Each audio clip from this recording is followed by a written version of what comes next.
एहसानमंद राजकुमार। जंगल बहुत ही जादू भरे और शांतिपूर्ण स्थान होते हैं, जिनमें कहानी और प्राणी छिपे होते हैं, जिनकी अपने गहरे रहस्य होते हैं। ऐसे ही एक जंगल के बीचों बीच एक राजा अपने मार्ग से भटक गया। जंगल में घूमते हुए वो चिंतित था कि उसे कभी भी बाहर जाने का रास्ता नहीं मिलेगा। तभी उसका सामना एक अजीब से मनुष्य से हुआ। उसकी कमर झुकी हुई थी। खड़े होने के लिए उसने एक छड़ी ली हुई थी और उसकी दाढ़ी जमीन को छू रही थी। तुम कौन हो? तुम यहाँ मेरे जंगल में क्या कर रहे हो? क्या तुम खो गए हो किसान? मैं कोई किसान नहीं हूँ। मैं इन प्रदेशों का राजा हूँ। ये जंगल मेरे हैं। लेकिन हाँ, मैं खो गया हूँ। मेरी मदद कर सकते हो? अच्छा तो तुम राजा हो। तुम्हारे लिए ये कितना अच्छा है। खैर मेरे राजा, ये जंगल मेरे हैं और केवल मैं ही यहाँ से बाहर निकलने का रास्ता जानता हूँ। मैं तुम्हें रास्ता दिखा सकता हूँ यदि तुम चाहो तो, पर इसके बदले में मैं कुछ चाहूँगा। राजा अचंभे में पड़ गया इस बूढ़े आदमी के व्यवहार से, पर उसे घर लौटने की जरूरत थी। उसे अपनी पत्नी और नए बच्चे के साथ होने की जरूरत थी। तुम बदले में क्या चाहोगे? अपनी कीमत बताओ। मुझे उनमें से कोई भी चीजें नहीं चाहिए। क्या मैं ऐसा लगता हूँ? नहीं, तुम्हें मुझसे वादा करना होगा कि जब मैं इस बात को सुनिश्चित कर लूं कि तुम अपने राज्य के फाटक तक पहुंच गए हो, उसके अंदर से जो कुछ भी सबसे पहले बाहर आएगा, तुम बदले में मुझे वो दोगे। मैं तुम्हें एक दिन दूंगा। तुम्हें मुझसे ये वादा करना होगा कि वो हमेशा के लिए मेरा हो जाएगा। ये कुछ भी हो सकता था जो चलकर बाहर आता, राजा ने स्वयं से सोचा। पर फिर उसने सोचा कि वो बहुत देर से भटक रहा है। हर कोई उसके बारे में चिंतित होगा। उसने अपना मन बना लिया। उसने बूढ़े आदमी से हाथ मिलाया और उसकी शर्त मान ली। बूढ़े कुबड़े आदमी के पीछे जंगल में चलते चलते कई बार ही राजा काफी हैरान होता। उस बूढ़े आदमी की रफ्तार और लचीलेपन को देखकर उसे खुशी भरा अचरज भी होता। वो उसे ले जाता झीलों से और तंग रास्तों से गुजार कर, पर किसी न किसी तरह वो आगे बढ़ता जाता। अंत में बूढ़ा आदमी अपने वचन का पक्का रहा। अंत में उसने ये सुनिश्चित कर लिया कि राजा को अपने घर जाने का रास्ता मिल गया। अपना वादा याद रखना मेरे राजा। राजा का अभिनंदन किया गया फूलों और जय जयकार से। लोग बहुत खुश थे उसे जीवित देखकर। पर एक व्यक्ति खुशी से रो रही थी, उसकी रानी। इससे पहले कि राजा कुछ कह पाता, वो उसकी ओर दौड़ी गई, अपनी बाहों में अपने पहलौठे पुत्र को उठाकर, और वो फाटक पार करती है और वो पहली चीज बनती है जो बूढ़ा आदमी देख सकता। जब उसने बच्चे को देखा, बूढ़ा आदमी मुस्कुराया। राजा मुड़ा और उसने उसकी ओर देखा जब वो जंगल में वापस जा रहा था। मेरे राजा, आप चिंतित लग रहे हैं। क्या बात है? बताइए, आपको कौन सी बात परेशान कर रही है? क्या आप घर आकर खुश नहीं? नहीं, ये सच नहीं है। मैं अत्यधिक खुश हूँ घर आकर और अपनी पत्नी और बच्चे से मिलकर। लेकिन मैंने एक बहुत बड़ी गलती कर दी है। राजा ने अपनी रानी को सब कुछ बता दिया, हर छोटी छोटी जानकारी जिससे वो अनजान थी। रानी ये कहानी सुनकर अवाक रह गई और वो दोनों सोचने लगे कि अब वे क्या करेंगे। शायद मेरे पास एक उपाय है। राजा ने अपने मंत्रियों को बुलाया और पूछा कि क्या कोई ऐसे बच्चे हैं जो उसी दिन पैदा हुए जिस दिन उनका बेटा पैदा हुआ था। मंत्री ने इस बात की पुष्टि की कि एक छोटी सी बच्ची पैदा हुई थी एक किसान दंपत्ति के यहाँ उसी रात जब राजकुमार पैदा हुआ। राजा ने दंपत्ति और उनके बच्चे को अपने कक्ष में बुलाया। मेरे राजा, क्या आपने मुझे बुलाया? भला मुझ जैसा विनम्र व्यक्ति कैसे आपकी सेवा कर सकता है? मेरी प्रिय प्रजा, तुम्हारा राजा आज तुमसे बहुत बड़ा एहसान मांग रहा है। ऐसा एहसान जो करना शायद बहुत मुश्किल होगा, पर बदले में मैं तुम्हें बहुत बड़ा इनाम दूंगा राज्य के तुम्हारे इस बलिदान के लिए। राजा ने किसान से बात की, हर बात समझाते हुए, ये जानते हुए कि उसके लिए ये फैसला करना बहुत कठिन होगा। उसने किसान से मांगा कि वो अपनी नई जन्मी बच्ची को दे दे उसके बेटे के स्थान पर उस बूढ़े आदमी के पास जाने के लिए। राजा ने वादा किया कि वो उस किसान दंपत्ति की हमेशा देखभाल करेगा यदि वो ये बलिदान देगा। अगली सुबह बूढ़ा आदमी जंगल के किनारे पर खड़ा था, राजा के आने का इंतजार करते हुए। कुछ समय बीत गया और फाटक खुले। राजा अपने घोड़े पर सवार होकर बूढ़े आदमी की ओर बढ़ा, उसकी ओर क्रोध में होकर। वो अपने घोड़े से नीचे उतरा और एक छोटी सी टोकरी में जो सफेद कपड़े से ढकी थी, उसने वो रोती हुई छोटी बच्ची बूढ़े आदमी को दे दी। बूढ़े आदमी के चेहरे पर एक दुष्टता भरी मुस्कान थी। एक दुष्टता पर वो खुश था कि उसे वो मिल गया जो वो चाहता था। टोकरी को जकड़ कर पकड़े हुए वो लंगड़ाता हुआ जंगल में चला गया और अपने साथ उस बच्ची को ले गया। राजा बस एक टक देखता रहा जब वो दोनों जंगल में गायब हो गए। सालों बाद राजकुमार बड़ा हो गया था। वो दयालु और होशियार था और अपने आसपास हर एक की सहायता करता था। मुझे बहुत खुशी होती है इस राज्य को देखकर जो मेरे पिता ने बनाया है। लोग बहुत खुश हैं, खाने के लिए खाना है और उन सब के पास अपना रोजगार है। एक राजा को और क्या चाहिए। जब राजकुमार खुशी खुशी सड़कों से गुजर रहा था, दूर से किसान की पत्नी ने उसे घूर कर देखा। उसने अपने पति की ओर देखा जिसने अपना सिर हिलाया, पर जब उसने पीठ मोड़ी वो राजकुमार की तरफ दौड़ी गई, उसके सामने खड़े होकर उसका रास्ता रोकते हुए। तुम मुझे नहीं जानते मेरे राजकुमार, पर मुझे आपसे ये कहना होगा। हाँ, राजा एक अच्छा आदमी है, उसने अपने राज्य की देखभाल की है, पर किस कीमत पर? तुम्हारी या हमारी? जाओ जाकर उनसे पूछो मेरी बेटी के बारे में। राजकुमार चिंतित था। उसे पता नहीं था कि ये औरत किस विषय पर बात कर रही है। उस रात रात्रि भोज के मेज पर राजकुमार ने अपने माता पिता से जो हुआ था उसके बारे में पूछा। मुझे ईमानदारी से कहिएगा पिताजी, क्या वो औरत झूठ बोल रही थी या इस कहानी में और भी सच्चाई है? राजा ने सब कुछ बता दिया अपनी जंगल की यात्रा के बारे में, उस बूढ़े आदमी के बारे में, एक वादा और एक बलिदान राज्य की महिमा के लिए। मुझे उसे ढूंढना होगा। ये केवल उसी के बलिदान के कारण है कि आज मैं यहाँ खड़ा हूँ। मैं तब तक राजकुमार या राजा नहीं बन सकता जब तक कि वो आजाद नहीं हो जाती। या तो मैं उसे वापस लाऊंगा या मैं उसकी जगह लूंगा। क्या आप समझ गए पिताजी और माताजी? तुम्हें वही करना चाहिए जो तुम सोचते हो कि सही है, जैसा मैंने किया था। अगले दिन वो एक सामान्य व्यक्ति के कपड़े पहनकर तैयार हुआ, अपनी पहचान छिपाने के लिए। अपने साथ वो एक बीजों का डिब्बा ले गया ताकि यदि वो जंगल में भटक जाए तो वो अपने घर आने का रास्ता ढूंढ सके। तो एक बार फिर अपने पिता की तरह राजकुमार उस अंतहीन जंगल में भटक गया। कुछ दिनों तक राजकुमार भटकता रहा। कुछ दिनों के बाद थककर वो जंगल में सो गया। रात के बीचों बीच उसे जगाया एक लाठी की मार ने।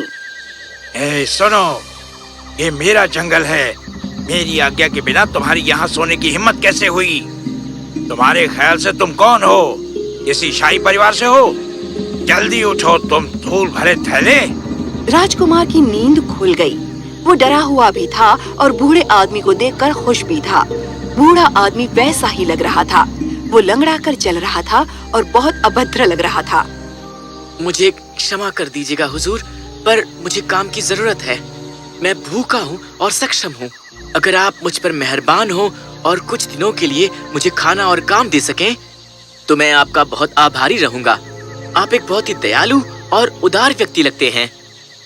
बूढ़ा आदमी न तो दयालु और न उदार लगता था, पर उसने ये समझ लिया कि ये लड़का उसके काम आ सकता है। हाँ, तुम मेरे काम आ सकते हो। तुम्हें मेरे नियमों का पालन करना होगा और तुम्हें खाना खिलाया जाएगा।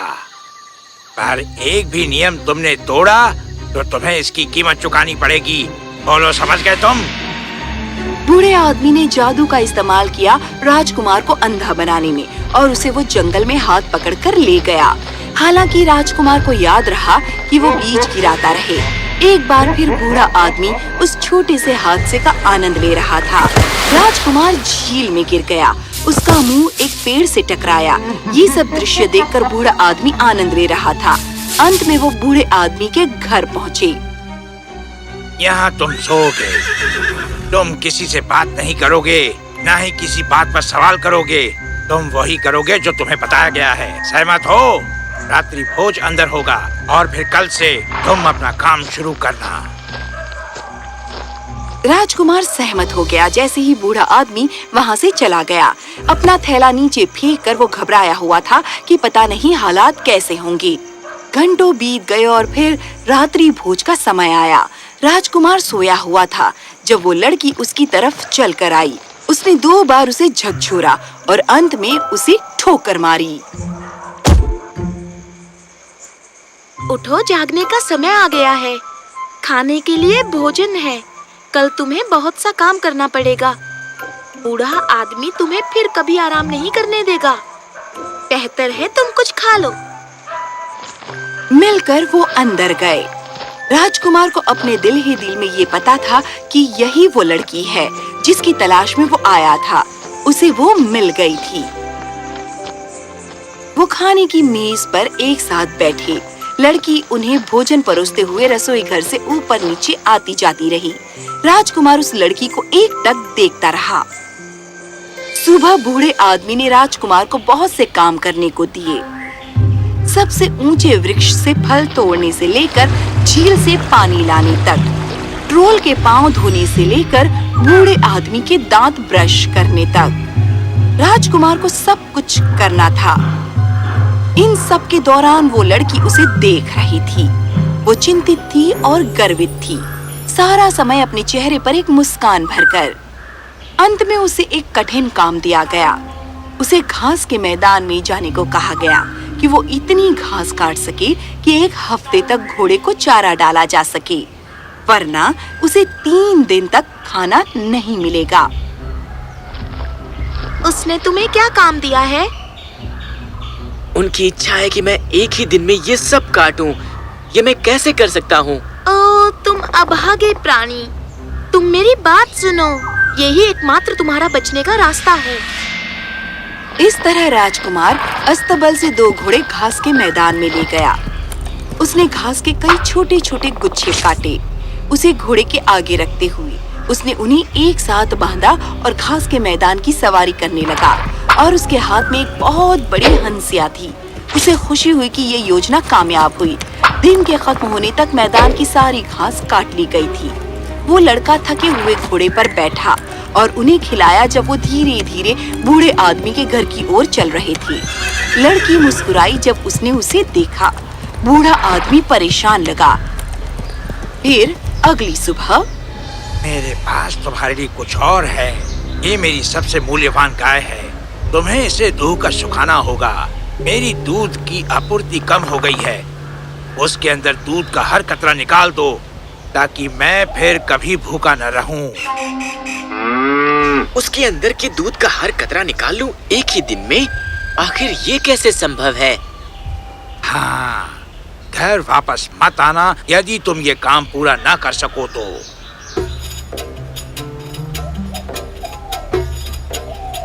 राजकुमार ने कुछ बार इसकी कोशिश की।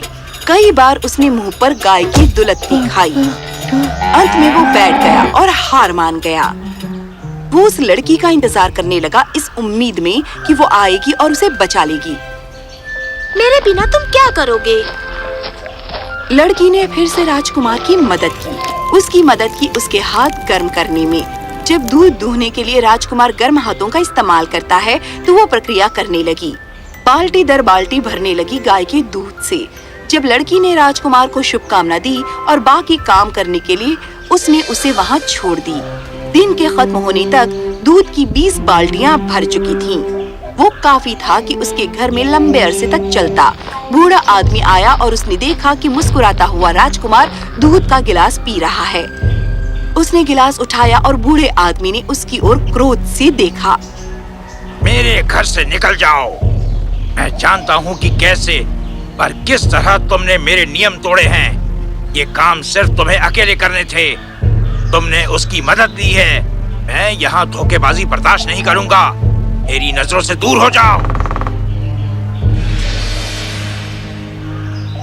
मैंने उसकी मदद की, मुझे सजा दो, उसको नहीं। जादूगर ने अपने असली रूप में आकर ट्रोल को कैद कर लिया। उस लड़के से कहा कि सुबह वो वहाँ से चला जाए और कभी वापस न आए।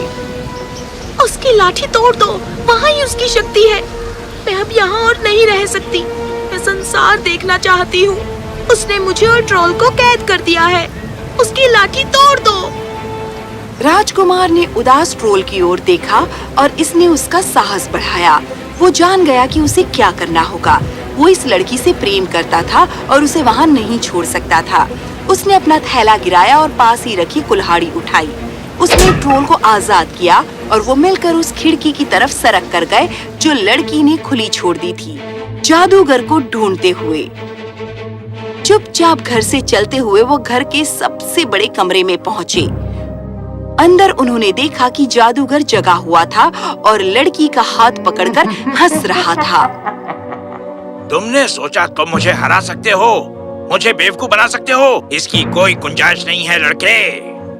पर राजकुमार भयभीत नहीं था। वो और ट्रोल मिलकर जादूगर की तरफ दौड़े गए, उसे वार करने के लिए 2 लक्ष्य देते हुए, और उसके लिए ये मुश्किल था। ये कारगर हुआ। इस बीच ट्रोल को लगी। राजकुमार ने जादूगर को धक्का दिया और उसने लाठी पकड़ ली, लड़की को आजाद करते हुए जो ट्रोल के पास भाग गई। अब तुम किसी को भी कभी भी चोट नहीं पहुंचा सकोगे। जब वो जादुई छड़ी तोड़ दी गई, बूढ़ा आदमी जमीन पर गिर गया। फिर से बूढ़ा और सफेद बालों वाला बनकर वो अपने हाथ ऊपर उठा रहा था, दया की भीख मांगते हुए। हम इस जगह से जा रहे हैं। तुम अब किसी को भी नुकसान नहीं पहुंचा सकोगे। अब कोई और वादे नहीं निभाने पड़ेंगे। अब तुम्हारे और काम नहीं करने होंगे। मैं तुम्हारा राजा हूँ और तुम मेरी आज्ञा मानोगे। हम इस जगह से जा रहे हैं और तुम फिर कभी नहीं देखे जाओगे। जब वो बूढ़े आदमी का घर छोड़कर गए, उन्हें वो बीजों की लकीर दिखी जो राजकुमार ने छोड़ी थी। वो बीज अब गुलाबों के कतार बन गए थे। अपने हाथ एक साथ पकड़े हुए वो राज्य की तरफ चलकर गए। बेशक ट्रोल उनके पीछे चल रहा था। राजकुमार ने उस लड़की का परिचय उसके माता पिता और राजा रानी से करवाया। राज्य में खुशियां छा गईं और हर एक के हृदय में प्रेम उजागर हुआ। ये मेरी रानी बनेगी। ये बहादुर, होशियार, साहसी और सुंदर है। मुझे इससे ज्यादा और क्या चाहिए। और मिलकर वो सदा राज़ी खुशी रहे।